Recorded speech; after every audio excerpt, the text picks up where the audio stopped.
اللهم إني على ذكرك وشكرك وحسن عبادتك وتوفيق طاعتك وإيمانك يا الله.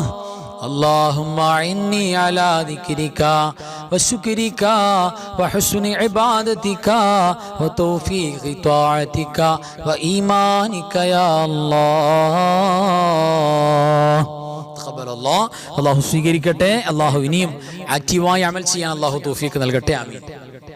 ഇനി പ്രിയപ്പെട്ടവരെ, നമ്മൾ വിശ്വാസികളായ നമ്മുടെയൊക്കെ തന്നെ തിന്മകൾ അല്ലാഹു സുബ്ഹാനഹു തആല മായ്ച്ചു നൽകുന്ന ശവ്വാലിലേക്ക് കടന്നു.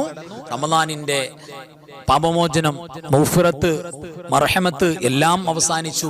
ഇനി ഒരു പുതിയ ജീവിതത്തിലേക്ക് കടക്കുകയാണ്.